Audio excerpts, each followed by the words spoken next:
હવે આપણા next category of sums છે એમાં આપણે profit sharing ratio find out કરવાના આવે.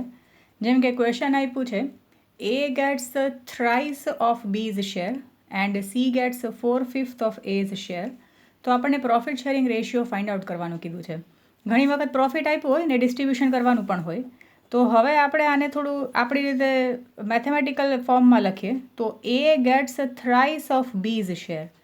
તો એને કેટલા મળે છે તો બી કરતાં 3 ટાઈમ્સ વધારે મળે છે ને, એના 3 ગણા મળે છે એવું કે. તો 3 ટાઈમ્સ ઓફ બીઝ શેર છે or thrice of B's share છે.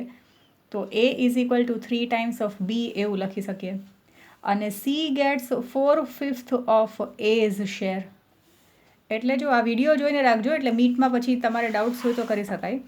જેમ કે A gets thrice of B's share, તો A is equal to 3 times of B લખ્યું. અને C gets 4/5 of A's share, એટલે સી ઇઝ ઇક્વલ ટુ 4/5 લખ્યું. તો હવે આપણે પીએસઆર ગોતવા માટે કોઈ પણ એક નંબર એઝ્યુમ કરી શકીએ. જેમ કે આપણે બીને એઝ્યુમ કરી શકીએ, કાં તો એને પણ એઝ્યુમ કરી શકીએ. તો અહીંયા આપણે લેટ્સ સે કે બીને એઝ્યુમ કરીએ, કોઈ પણ નંબર એઝ્યુમ કરી શકાય. આપણે અહીંયા B is equal to 1 assume કરીએ. તો જો બીને 1 મળતું હોય તો એને 3 ટાઈમ્સ ઓફ બી મળતું હોય, તો એને 3 ઇન્ટુ આ બીની જગ્યાએ 1 લખીએ તો એને 3 મળતું હશે એવું કહી શકાય. દેટ મીન્સ જો બીને 1 રૂપિયો મળતો હશે તો એને એના 3 ટાઈમ્સ મળતા હશે, તો એને 3 ટાઈમ્સ એટલે 3 રૂપિયા મળતા હશે. અને પછી આપણે સીનું કહીએ તો સી જે છે એ 4/5 ઓફ એ છે. તો આપણે 4/5 ઇન્ટુ અહીંયા 3 કરી શકીએ. તો અહીંયા 12/5 કરશું તો આપણને પોઈન્ટમાં આવશે 2.4. તો આવું પોઈન્ટવાળું ન જોતું હોય તો આપણે કોઈ એવો નંબર લઈ શકીએ કે જેમાં અહીંયા આગળ ડિવિઝિબલ બાય 5 થતું હોય. લેટ્સ સે હું આમાં કહું છું કે આમાં પ્રોફિટ જે છે ને 6400 છે, તો આપણે ડિવાઈડ કરવાનું છે. તો જેમ કે અહીંયા સીને આવી રીતે આવી ગયું. તો હવે એને કેટલું મળશે? જો આ એ બી અને સીનો પ્રોફિટ શેરિંગ રેશિયો લખીએ તો એનો 3, બીનો 1 અને સીનો 2.4 છે. તો આપણે પ્રોફિટ એન્ડ લોસ ડિસ્ટ્રીબ્યુટ કરીએ તો એને કેટલા મળશે? તો આ ટોટલ પ્રોફિટ ખાલી આપણે એમને જ કીધું છે કે ટોટલ પ્રોફિટ જો 6400 હોય તો એને કેટલા મળે? તો એને એનો શેર 3 છે અને આ બધાનો ટોટલ કરીએ તો 3, 4, 5 ને 6 એટલે 6.4. સો ડિવાઇડેડ બાય અહીંયા 6.4 કરવાના. તો એને અહીંયા આગળ મળશે 3000. પછી બીને કેટલા મળશે? તો આ ટોટલ પ્રોફિટ 6400 છે, બીનો શેર 1 છે એટલે ઇન્ટુ 1 ડિવાઇડેડ બાય આ ત્રણેયનો ટોટલ 6.4. તો બીને મળશે અહીંયા 1000 અને સીનો શેર 2.4 છે, તો એને 6400 ઇન્ટુ 2.4 ડિવાઇડેડ બાય 6.4 કરીએ તો 2400 મળશે. તો આપણે આનો ટોટલ કરીને પાછું ચેક કરીએ તો 3, 4, 5, 6 ટોટલ 6400 આપણે ત્રણેયમાં ડિવાઈડ કરી નાખો. હવે અહીંયા આપણે જેમ કહે ને કે કોઈ પણ લીધું, આપણે કદાચ અહીંયા એની જગ્યાએ 5 લઈને કરત ને તો પણ આન્સર તો આપણે 3000, 1000 અને 2400 જ આવે. જો આને આજ સમને હું નેક્સ્ટ પેજ પર કન્ટિન્યુ કરું. આપણને આપ્યું છે કે A gets 3 times of B and C gets 4/5 of A. તો હું અહીંયા એઝ્યુમ કરું કે let A is equal to અહીંયા 5 કરું. બટ અહીંયા પ્રોબ્લેમ શું થશે કે અહીંયા હું 5 કરીશ તો અહીંયા 4 થઈ જશે અને અહીંયા વળી પાછું આ 5 ડિવાઇડેડ બાય 3 આવશે. તો એવો કોઈ નંબર લઈએ કે જેમાં આ 3થી પણ મલ્ટીપ્લાય થતું હોય, તો આપણે એને 15 કરી નાખીએ. Let A is equal to 15 હશે, કારણ કે આમાં આપણે કર્યું એટલા માટે. અધરવાઇઝ આપણે 1 લઈને કોઈ વખત આપણે કોઈ પણ નંબર ભૂલથી લેવાઈ ગયો અને જો પોઈન્ટ્સ રિકરિંગ આવે તો આપણે થોડું ચેન્જ કરી લેવાનું, કારણ કે એને તો પછી એ બરાબર એક્ઝેક્ટ અમાઉન્ટ નહીં આવે. તો અહીંયા મેં 5 લઈ શકી હોત. જો હું એને અહીંયા 5 લેત, સો એ ઇઝ ઇક્વલ ટુ 5 લેત, તો અહીંયા 5 ઇઝ ઇક્વલ ટુ 3/b થાય અને 5/3 ઇઝ ઇક્વલ ટુ b થાય. તો આમાં રિકરિંગ પોઈન્ટ્સ આવે. 3/5 હોય ને તો આપણને ડાયરેક્ટલી 0.6 મળી જાય, પણ 5/3માં આપણને રિકરિંગ પોઈન્ટ્સ આવશે એટલે આપણે આ એ ઇઝ ઇક્વલ ટુ 5 નથી લેતા. તો આપણે એવો એક નંબર લઈએ કે જે 3ના ટેબલમાં આવતો હોય ને 5ના ટેબલમાં આવતો હોય. તો એ ઇઝ ઇક્વલ ટુ 15 લઈએ. તો આનામાં જ આપણે રિપ્લેસ કરીએ તો 15 ઇઝ ઇક્વલ ટુ 3b છે અને 15 divided by 3 is equal to b હશે. તો b ઇઝ ઇક્વલ ટુ 3 5 15 હશે. સો મતલબ કે એ 15 હોય તો b 5 હશે અને c જે છે એ 4/5 ઓફ એ છે. સો 4/5 ઇન્ટુ એની વેલ્યુ અહીંયા 1515 મૂકીએ. સો આ 5 3 15 કરીએ તો આ સીને 12 આવશે. તો હવે આ લોકોનો રેશિયો થયો એ બી સીનો 15, 5 અને 12. તો હવે હું પાછું આ એનું ડિસ્ટ્રીબ્યુશન કરું તો મારો પ્રોફિટ હતો 6400 into 15 divided by 15 plus 5 20 plus 12 એટલે અહીંયા આગળ ટોટલ 32 હશે. So divided by 32. તો અગેન આપણે કેલ્ક્યુલેશન કરશું તો અહીંયા 3000 જ આવશે. પછી બીને મળશે કેટલા? તો 6400 ઇન્ટુ 5 અને આ બધાનો ટોટલ 32 અને સીને મળશે 6400 મલ્ટીપ્લાઇડ બાય 12 બાય 32. તો આનું કેલ્ક્યુલેશન કેલ્સીમાં કરીને જોઈ લો. તો ફાઇનલી આમાં આન્સર તો એ જ આવશે જે આપણે પહેલાં અમાઉન્ટ આવ્યા હતા 3000 1000 2400 અહીંયા પણ આન્સર સેમ જ આવશે. તો મેઇન કદાચ તમને આમાં ડાઉટ થઈ શકે કે તમારે કઈ વેલ્યુ લેવાની. તો ટ્રાય કરવાનું કેવી વેલ્યુ લે કે જે બધાના ટેબલમાં આવતી હોય. પછી લાસ્ટ આન્સર તો તમારો સેમ જ આવશે. એટલે અહીંયા આપણે પ્રોફિટ શેરિંગ રેશિયો ફાઇન્ડ કરવાવાળા સમ્સ કરીએ છીએ. આ તમારી 4th પેટર્ન છે. પછી આના જેવો નેક્સ્ટ સમ છે. C gets 1/3 of A's share and B gets twice of A. તો આને આપણે ન્યુમેરિકલી લખીએ તો C gets 1/3 of A's share અને બીજું છે B gets twice of A. તો હવે અહીંયા આપણે ક્યાંયથી પણ કરી શકીએ ને. અહીંયા જ્યારે પણ ડિવિઝનમાં કંઈક હોય ને તો એ જે ડિવિઝનમાં જે નંબર હોય ને એના ટેબલમાં જે પણ કંઈ આવતું હોય ને એવો કંઈ વેલ્યુ લેવાનું. જેમ કે અહીંયા પણ આપણે આ 5ના ટેબલમાં જે આવતું એ લેવાનું, પણ અહીંયા આપણને આ 3 પણ પાછું ડિવિઝનમાં જાય એવું હતું એટલા માટે આપણે એની વેલ્યુ એવી કંઈ લઈ શકાય. તો અહીંયા તમે સીની વેલ્યુ પણ કંઈ લઈ શકો, કોઈ પણ રીતે કરો તો પણ આન્સર તો સેમ જ આવશે. તો આ સમમાં જેમ કે આપણે લેટેસ્ટ છે કે એ ઇઝ ઇક્વલ ટુ આપણે 3 લઈએ. 10 રૂપીસ 30 રૂપીસ કાંઈ પણ લઈ શકાય, પણ 10 રૂપીસ લેશું તો અહીંયા પ્રોબ્લેમ શું થશે કે 10 ડિવાઇડેડ બાય 3 પોઈન્ટમાં આવશે એટલા માટે.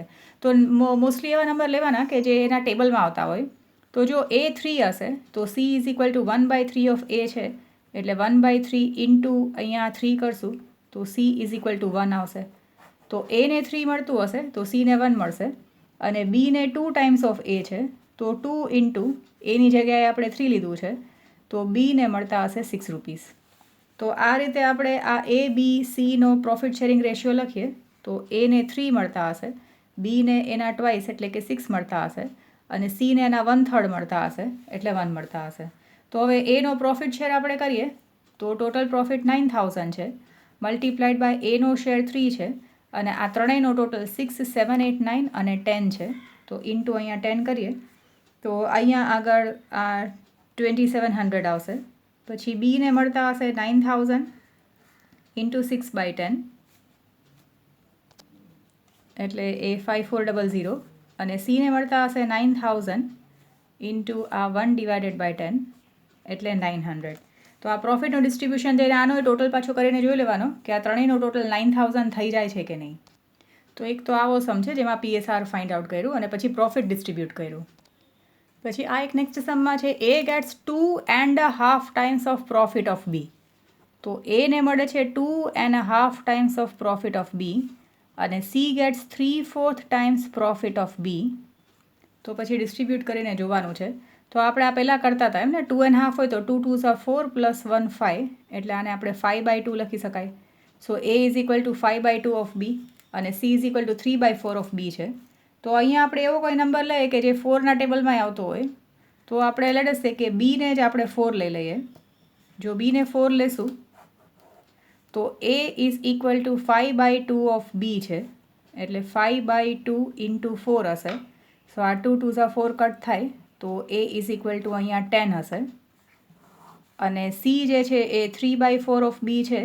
સો 3/4 અને બીની જગ્યાએ આપણે 4 એઝ્યુમ કર્યો છે તો સી ઇઝ ઇક્વલ ટુ 3 મળી જશે. સો દેટ મીન્સ કે આ એ બી સીનો રેશિયો 10 બીનો 4 અને સીનો 3 છે અને ટોટલ આ લોકોનો 17 છે. તો એને કેટલા મળશે?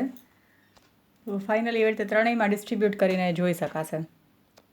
હવે આ એક ક્વેશ્ચન છે કે જે ટેક્સ્ટબુકમાં નથી પણ એક વખત બોર્ડ એક્ઝામમાં પૂછાયેલો છે. હવે એમાં ક્વેશ્ચનમાં આપ્યું છે કે પ્રોફિટ શેરિંગ રેશિયો ઓફ રાજા અને બાદશાહમાં 4:3નો રેશિયો છે અને બાદશાહ અને કિંગમાં 5:3 છે. તો ક્વેશ્ચન વાંચતા આપણે ખબર પડે કે 3 પાર્ટનર છે, આ રાજા, બાદશાહ અને કિંગ. તો રાજા અને બાદશાહ વચ્ચે રેશિયો 4:3 છે અને આપણને આપ્યું છે કે બાદશાહ અને કિંગ વચ્ચે રેશિયો જે છે એ 5:3 છે. આવી રીતનું આપેલું છે. ક્વેશ્ચન બરાબર વાંચીએ ને તો પહેલાંના સમ્સ કરતાં આ થોડોક અલગ છે. તો આમાં ફર્ધર આપણે કહી શકીએ કે રાજા ઇઝ ટુ બાદશાહ એટલે અહીંયા R is to B is equal to 4:3 હોય તો R divided by B is equal to 4/3 કરી શકાય અને R is equal to 4/3 of B કરી શકાય. સિમિલરલી અહીંયા ઇઝ-2માં આપ્યું હોય તો આપણે જેમ ને પહેલાં તમે રેશિયો પ્રોપોર્શન કરતા હતા એમ તો B is to K is equal to 5:3 કરી શકાય. તો B divided by K is equal to 5/3. તો અહીંયા B is equal to 5/3 of K. જેમ કે આ કે અહીંયા વયો જશે અને અહીંયા આ બી જે છે એ સામે અહીંયા ઉપર વયો જશે. તો હવે આવી સિચ્યુએશનમાં આપણે નીચે બેયમાં 3 છે તો આપણે બી કે ગમે તેને આપણે કોઈ પણ એવો નંબર એઝ્યુમ કરીએ કે જે 3ના ટેબલમાં આવતો હોય. તો લેટ અસ સે કે આપણે B is equal to 3 assume કરીએ. બી 3 હશે તો આર હશે 4/3 ઓફ બી એટલે 4/3 ઓફ 3. તો આર ઇઝ ઇક્વલ ટુ 4 હશે જો બી ઇઝ ઇક્વલ ટુ 3 લીધો હશે તો. અને સિમિલરલી અહીંયા બીની જગ્યાએ આપણે 3 મૂકીએ. સો 3 ઇઝ ઇક્વલ ટુ 5/3 ઓફ કે હશે. સો 3 ઇન્ટુ 3 અપોનમાં 5 ઇઝ ઇક્વલ ટુ કે. સો કે ઇઝ ઇક્વલ ટુ 9/5 હશે. અને એને ડિવાઈડ કરશું તો કે ઇઝ ઇક્વલ ટુ આપણને 1.8 આવશે. તો પ્રોબ્લેમ નથી, જ્યારે રિકરિંગ નથી તો એ ચાલશે. તો એનો મતલબ કે આપણને જે રેશિયો આવ્યો આ રાજા, બાદશાહ અને કિંગનો, તો રાજાને 4 હોય તો બાદશાહનો 3 છે અને કિંગનો 1.8 છે. પછી ટોટલ પ્રોફિટ છે એને આપણે ડિસ્ટ્રીબ્યુટ કરીએ તો આપણને પ્રોફિટ શેરિંગ રેશિયો આવ્યો અને 1,76,000 પ્રોફિટ છે. તો રાજાને મળશે 1,76,000 ઇન્ટુ 4 ડિવાઇડેડ બાય આ બધાનો ટોટલ. તો 4, 5, 6, 7 અને 8 તો 8.8 હશે ડિવાઇડેડ બાય 8.8. બાદશાહને મળશે 1,76,000 ઇન્ટુ 3 ડિવાઇડેડ બાય 8.8 અને કિંગને મળશે 1,76,000 મલ્ટીપ્લાઇડ બાય 1.8 ડિવાઇડેડ બાય 8.8. તો પછી આ રીતે એનું ડિસ્ટ્રીબ્યુશન કરશો એટલે ડિવાઈડ કરીને ત્રણેયના આન્સર્સ આવી જશે. એટલે આ પર્ટિક્યુલર સમ બરાબર જોજો. ખાલી બોર્ડ એક્ઝામના એકવાર પૂછાયેલો છે તો આમાં ખાલી આપણે રેશિયોમાં કર્યું છે એટલે આપણે આ એક અહીંયા રેશિયોમાં રાખી અને પછી આ ડિવિઝન કરીને કરવાનું છે. એટલે આ એક થોડોક ડિફરન્ટ છે. તો આ જરા જોઈને રાખજો આ કેલ્ક્યુલેશન કેવી રીતે છે. તો મીટમાં બાકીના એના જેવા સિમિલર सम्स કરી શકાય.